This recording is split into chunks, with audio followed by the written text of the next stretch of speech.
अपने आप नहीं आते, हो सकता है नहीं आते, लेकिन अब ब्राह्मणों के लिए मौका भारतीय जनता पार्टी ने दे दिया। और उसमें कुछ लोग अभी उस पर जो बीजेपी के ब्राह्मण नेता हैं, क्या पता सपोर्ट कर रहे हैं कि नहीं कर रहे हैं उनको, मैं ढूंढ रही हूँ। नहीं वो आज उसमें भोज में नहीं आए हों, लेकिन बाटी चोखा के लिए कोयला वगैरह तो ला सकते हैं ना। नहीं सर, अगर अखिलेश यादव को इतना ब्राह्मण प्रेम उबड़ रहा है इस समय, तो अखिलेश यादव इस बात की घोषणा कर दे कि भाई जब उनकी सरकार आएगी, अगर 2027 में आती है, तो माता प्रसाद पांडे जो भी पार्टी के नेता है उनको मुख्यमंत्री बना देंगे। या अखिलेश यादव को इतना अगर ब्राह्मण प्रेम उभर रहा है, तो अभी वो कार्यकारी अध्यक्ष समाजवादी पार्टी का किसी ब्राह्मण को बना दे। तो पार्टी में तो दिखाए ना, अखिलेश यादव 2012 से लेकर 2017 तक पूर्ण बहुमत की सरकार नहीं, नैतिक बोझ उनके ऊपर क्यों डाल दिया? 2012 से लेकर 2017 तक पूर्ण बहुमत की सरकार समाजवादी पार्टी ने चलाई। अखिलेश यादव मुख्यमंत्री थे। क्या अखिलेश यादव ने किसी ब्राह्मण को उप मुख्यमंत्री बनाया? भारतीय जनता पार्टी तो ब्राह्मण उप मुख्यमंत्री दिया है, भारतीय जनता पार्टी ने तो ब्राह्मण प्रदेश अध्यक्ष दिया है। अखिलेश यादव ने अपने टेन्योर में ब्राह्मणों के लिए क्या किया ये बताएं। समाजवादी पार्टी ने अपने पूरे इतिहास में ब्राह्मणों के लिए क्या किया ये बताएं। सिर्फ ये कह देने से कि ब्राह्मणों के साथ अत्याचार हो रहा, हमारा साथ आएंगे, अखिलेश यादव को मैं चुनौती देता हूं, वार्ड डिक्लेयर कर दे कि भाई मैं पार्टी का भी राष्ट्रीय कार्यकारी अध्यक्ष तत्काल प्रभाव से इस ब्राह्मण नेता को बना रहा हूं, और 2027 में अगर हमारी सरकार आती है तो मैं ब्राह्मण को उप मुख्यमंत्री बनाऊंगा, या 2.5 साल में मुख्यमंत्री रहूंगा, 2.5 साल किसी ब्राह्मण को बनाऊंगा। फिर आप उम्मीद करो कि ब्राह्मण आपके साथ आएंगे। सिर्फ ये कह देने से कि आप नाराज हो, सिर्फ मेरे पास आ जाओ। जो भारतीय जनता पार्टी ने उत्तर प्रदेश में ब्राह्मणों के लिए किया है, मुझे लग रहा है कि अखिलेश यादव या कोई कांग्रेस पार्टी ने अपने इतिहास में इतना ब्राह्मणों के लिए नहीं किया होगा। एक से एक बड़े पद पर ब्राह्मण को भारतीय जनता पार्टी ने दिया है। तो अखिलेश यादव को सिर्फ कह देने से कि भाई आप भोजन करने आ जाओ, मैं आपसे बात कर लूंगा, माता प्रसाद पांडे के सिर्फ नाम के आधार पर बिठा दो, वो सारे डिसीजन आपके चाचा और आप खुद लेते रहो। माता प्रसाद पांडे को यह तक नहीं पता कि पार्टी के अंदर क्या निर्णय लेना है। तो इसे सिंबॉलिक बनाने से काम नहीं होगा। आप खुल के घोषणा करें कि ब्राह्मण आपके बारे में सोचेंगे। राहुल जी, जो अभी समीर जी ने कहा, उस चोखे में मिर्ची बहुत ज्यादा थी। देखिए, जब आपकी पार्टी के अंदर ब्राह्मण और ठाकुर जो समाज है पार्टी के अंदर का, उसमें खींचतान होगी तो दूसरे तो मजे लेंगे ही।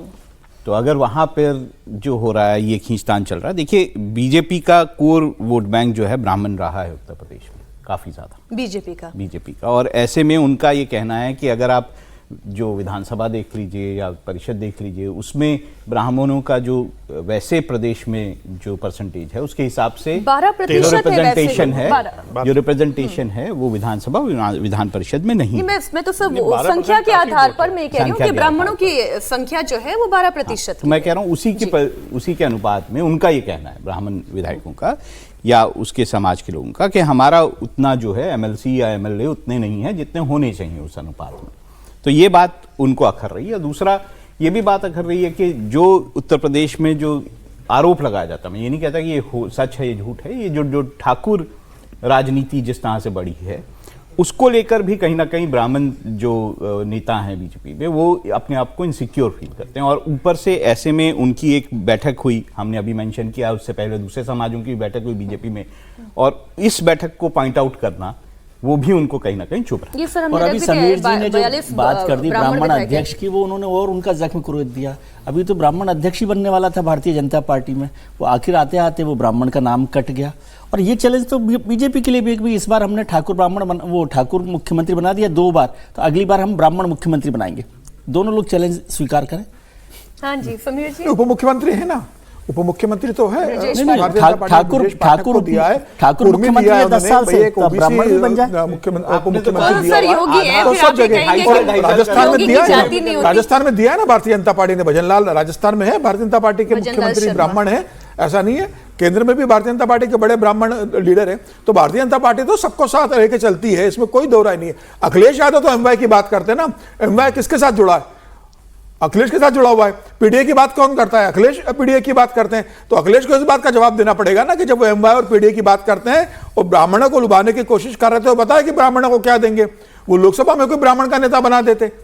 पूरे परिवार जगह सब जगह यादववाद चलाओगे, मुस्लिम वोट करोगे और फिर आप उम्मीद करोगे कि ब्राह्मण आपको वोट देने जाए।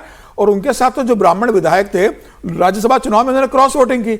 ऊंचाहार के पांडे जो थे वो भारतीय जनता पार्टी के साथ आ गए। तो आपकी पार्टी के जो ब्राह्मण एमएलए है वो आपसे नाराज चल रहे कि आपके यहाँ सिर्फ पीडीए की बात होती है और एमवा समीकरण की बात होती है। आप क्या ब्राह्मणों का दम घुट रहा है, इसलिए ब्राह्मण विधायक आपके क्रॉस वोटिंग करके बीजेपी के साथ आज की तारीख में आ रहे हैं।